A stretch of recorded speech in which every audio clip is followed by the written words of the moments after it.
India Commonwealth trade council Gujarat દ્વારા Mauritius દિવસની ઉજવણી સાથે Mauritius the gateway two Africa કાર્યક્રમનું આયોજન કરવામાં આવ્યું। આ કાર્યક્રમમાં ભારત અને મોરેશિયસ વચ્ચેના ઐતિહાસિક, સાંસ્કૃતિક અને આર્થિક સંબંધો પર ખાસ ભાર મુકાયો। કાર્યક્રમ દરમિયાન ગુજરાત દ્વારા 16 થી 20 માર્ચ 1926 દરમિયાન યોજાનાર ભારત મોરેશિયસ બિઝનેસ ડેલિગેશનની જાહેરાત કરવામાં આવી। આ ડેલિગેશનનો હેતુ fintech, renewable energy, pharmaceuticals, agro processing, textile અને એન્જિનિયરિંગ જેવા ક્ષેત્રોમાં ભારતીય ઉદ્યોગોને મોરેશિયસ અને આફ્રિકન બજારો સાથે જોડવાનો છે। ગુજરાત ચેપ્ટરના ચેરમેન વિરલ ચૌધરીએ જણાવ્યું હતું કે આખું વિશ્વ હવે આફ્રિકાને એક મોટી બિઝનેસ તક તરીકે જોઈ રહ્યું છે અને મોરેશિયસ તેના માટે મહત્વપૂર્ણ પ્રવેશદ્વાર છે। તેમણે વધુમાં જણાવ્યું કે આ ડેલિગેશન દ્વારા ગુજરાતના ઉદ્યોગોને દક્ષિણ આફ્રિકાના બજારો સુધી પહોંચાડવાનો પ્રયાસ કરવામાં આવશે, જેથી નવા વેપાર અને રોકાણની તકો ઊભી થઈ શકે।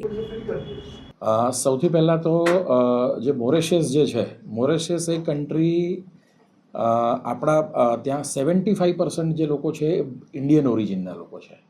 એટલે આ જે 75% જે લોકો છે ઇન્ડિયન ઓરિજિનના, એટલે આપણે એવું કહી શકાય કે આ ત્યાં એક બીજું ભારત મોરેશિયસમાં વસે છે। એટલે આજે મોરેશિયસ દિવસની ઉજવણીની સાથે મોરેશિયસ આપણે એક ડેલિગેશન લઈને જઈ રહ્યા છે, એટલે એનું એક એનાઉન્સમેન્ટ હતું। અને મોરેશિયસ જે છે એ મોરેશિયસ આમ જુઓ તો ખૂબ નાનો કન્ટ્રી છે, પણ એનું જે મહત્ત્વ છે, એનું જે સિગ્નિફિકન્સ છે ખૂબ વધારે છે, કેમ કે એ ત્યાંથી આફ્રિકન કોન્ટિનેન્ટની શરૂઆત થઈ છે। એટલે એ ગેટવે ટુ આફ્રિકા એને આપણે કહી રહ્યા છીએ। અને મોરેશિયસ ની અંદર મોરેશિયસના જે અધર આફ્રિકન કન્ટ્રીઝ સાથેનું જે ટ્રીટી છે, SADCની જે આપણે વાત થઈ હતી, તો એનો બેનિફિટ લેવા માટે હાલ અત્યારે પણ ભારતની ઘણી બધી કંપનીઓ એમની ઓફિસ મોરેશિયસમાં રાખી છે। અમે લોકો ઇન્ડિયા કોમનવેલ્થ ટ્રેડ કાઉન્સિલ અહીંયા આગળ મોરેશિયસની અંદર આજે ડેલિગેશન લઈને જઈ રહ્યા છે। તો આપણું જે MSME સેક્ટર છે, ગુજરાતનું MSME સેક્ટર છે, એને કેવી રીતે આપણે બેનિફિટ આપી શકીએ સાઉથ આફ્રિકન કન્ટ્રીઝના માર્કેટનો, કેમ કે સાઉથ આફ્રિકન કન્ટ્રીઝની અગર આપણે જોઈએ તો ત્યાં મેન્યુફેક્ચરિંગ બેઝ છે નહીં, અને એ લોકો ઘણા બધા અંશે એમની જે ઇકોનોમી છે એ ઇમ્પોર્ટ ડ્રીવન ઇકોનોમી છે। એટલે બધું ત્યાં એ લોકો બહારથી મંગાવતા હોય છે। એટલે એમાં જે સૌથી મોટું જે એમનું જે પાર્ટનર છે ચાઇના છે, અને બીજું છે ઇન્ડિયા છે। જ્યારે G20નું અધિવેશન થયું હતું એ સમયે પ્રાઇમ મિનિસ્ટર શ્રી નરેન્દ્ર મોદીએ આફ્રિકન કન્ટ્રીઝને G20ના સદસ્ય બનાવ્યા। તો એની એક ખૂબ મોટી અને પોઝિટિવ ઇફેક્ટ આવી છે, અને હવે એ જેટલા પણ આફ્રિકન કન્ટ્રીઝ છે એ ભારતની ખૂબ નજીક આવ્યા છે। એમનો ભારત પ્રત્યેનો એમનો વિશ્વાસ પણ ઘણો વધારે છે, અને એને લઈને આપણે અત્યારે ખૂબ સ્ટ્રોંગ પોઝિશનમાં છીએ। એક ડેલિગેશન અમારું લઘુદ્યોગ ભારતીનું કેનિયા ગયું હતું 2 મહિના પહેલાં, અને 15 લોકો એ ડેલિગેશનમાં ગયા હતા। એ 15 લોકો સાઉથ કેનિયાથી ઓર્ડર્સ લઈને આવ્યા છે।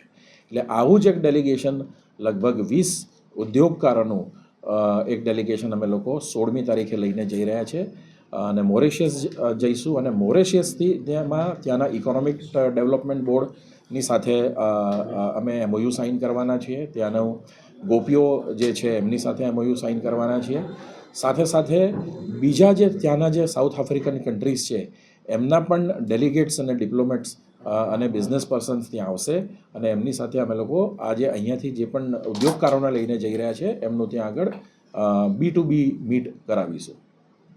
અત્યારે જે યુદ્ધની પરિસ્થિતિ છે, તો અત્યારે ભારતને તો ગેસની અછત તો આવી રહી છે, હજુ લાંબુ ચાલે તો હજુ કયા કયા સેક્ટરમાં અસર પડવાની? સૌથી પહેલાં આજે યુદ્ધની અસર જે છે એ આખું આપણું જે GCC કન્ટ્રીઝને બધા જે છે ત્યાં આગળ છે, પરંતુ આપણું ઘણું બધું જે સપ્લાય જે છે એ રૂટ પરથી આવે છે। બીજું સૌથી મોટી જે ઇફેક્ટ થઈ શકે એ છે કે આપણું એક્સપોર્ટ્સ, આપણે આ બધા ઘણા બધા કન્ટ્રીઝમાં ખૂબ મોટું એક્સપોર્ટ કરીએ છીએ, તો એક્સપોર્ટ્સને પણ અસર થઈ શકે।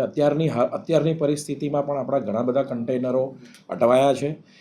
એટલે કોઈ પણ પરિસ્થિતિ, યુદ્ધ જેવી પરિસ્થિતિની અંદર આવું બધું શક્ય છે। અને અત્યારે એક ગેસનો પણ આપણે ત્યાં જે સિલિન્ડર્સનો ઇસ્યુ થઈ રહ્યો છે, આ યુદ્ધ જેમ જેમ લાંબુ ચાલશે એમ હજી આપણને એની અસરો આવનારા સમયમાં શું થશે એની ખબર આપણને પડશે, પરંતુ અત્યારે હાલ તો તો આ બધા જ કન્ટ્રીઝની અંદર જે આપણે એક્સપોર્ટ કરીએ છીએ સાથે સાથે ત્યાંથી આપણે ઘણું બધું ઓઇલ અને જે આ ગેસ ઇમ્પોર્ટ કરીએ છીએ એના પર અત્યારે સીધી આ ટૂંકા ગાળાની અસર આપણને જોવા મળશે.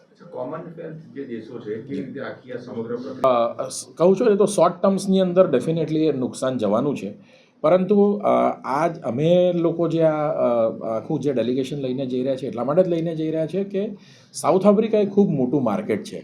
આજે તમે પાછલા 1 મહિનાના અગર તમે ન્યૂઝ જોશો તો કેનેડાએ ખૂબ મોટું ત્યાં આગળ એમને ત્યાં એક એક્ઝિબિશન કર્યું આફ્રિકન કન્ટ્રીઝ માટે. પછી તમે ઇટલીના જે પ્રાઇમ મિનિસ્ટર છે જ્યોર્જો મેલોની, એમનું પણ તમે જો સ્ટેટમેન્ટ જોશો, એમણે લગભગ 20 દિવસ પહેલાં એક સ્ટેટમેન્ટ આપ્યું હતું કે સાઉથ આફ્રિકન કન્ટ્રીઝનો અત્યાર સુધી બીજા બધાએ ઉપયોગ કર્યો છે, પણ અમે તમારી સાથે જોઈન થઈને આપના એક ડેવલપમેન્ટ માટે આપણે પાર્ટનર બનીશું, એવું એક સ્ટેટમેન્ટ જ્યોર્જો મેલોની પણ આપી ચૂક્યા છે. એટલે યુરોપિયન યુનિયન પણ આ સાઉથ આફ્રિકન કન્ટ્રીઝને ખૂબ મોટી બિઝનેસ ઓપોર્ચ્યુનિટી તરીકે જોઈ રહ્યું છે. આપણો સૌથી મોટો એડવાન્ટેજ એ છે કે આપણે ભારત દેશનું આ સાઉથ આફ્રિકન કન્ટ્રીઝ સાથેનું જે ટ્યુનિંગ છે અને સાથે સાથે જે સાઉથ આફ્રિકન કન્ટ્રીઝનો ભારત ઉપરનો જે વિશ્વાસ છે એ આપણી સૌથી મોટી એસેટ છે અને આવનારા સમયમાં આની ઉપર આપણે ઘણું બધું કામ કરી શકીશું. તમારો જે પ્રશ્ન છે કે આ બધા કોમનવેલ્થ કન્ટ્રીઝની અંદર કઈ રીતે આ જે યુદ્ધની ને બધી અસર થશે અને સામે આપણે શું કરી શકું, તો કોમનવેલ્થની અંદર ટોટલ 56 દેશો આવે છે. એની અંદર આપણે ભારતને એક દેશ ગણીએ તો બીજા 55 દેશ છે. એમાં 5 મોટા કન્ટ્રીઝ છે. એક છે કેનેડા છે, ન્યૂઝીલેન્ડ છે, ઓસ્ટ્રેલિયા છે, યુકે છે અને ભારત છે. આના પછીના જે બીજા ઘણા બધા કન્ટ્રીઝ છે, ઘણા બધા ખૂબ નાના કન્ટ્રીઝ છે, એમની સાથે આપણે ખૂબ મોટો બિઝનેસનો વ્યવહાર કરી શકીશું. અને ભારતે પણ હવે સાઉથ આફ્રિકન કન્ટ્રીઝને, કોમનવેલ્થની અંદર આસિયાન કન્ટ્રીઝ પણ આવ્યા છે. તો આ બધા દેશો સાથે આવનારા સમયમાં ભારત દેશની હવે જે નીતિ પણ એવી રીતની થઈ રહી છે કે ફક્ત મોટા દેશ સાથે જ આપણે બિઝનેસ ના કરતા આવા નાના નાના દેશો પણ સાથે આપણે એમની સાથે હાથ મેળવીએ અને એમની સાથે આપણે બિઝનેસને આગળ વધારીએ. એનું સૌથી મોટું ઉદાહરણ છે કે ઇથિયોપિયા જેવા નાના દેશમાં, એટલે તમે આમ જોવા જાઓ તો તમારે આખા મેપની અંદર ઇથિયોપિયાને શોધવું પડે. એવા કન્ટ્રીઝની અંદર આપણા પ્રાઇમ મિનિસ્ટર નરેન્દ્ર મોદી જઈ રહ્યા છે, મલેશિયા જેવી જગ્યા પર જઈ રહ્યા છે. એટલે આના જે લાંબા ગાળે જે છે ભારતને જે આપણે 2047ની અંદર જે ડેવલપ્ડ નેશન બનાવવાની વાત છે, તો આ બધા ફેક્ટર્સ એની અંદર ખૂબ મોટો ભાગ ભજવશે.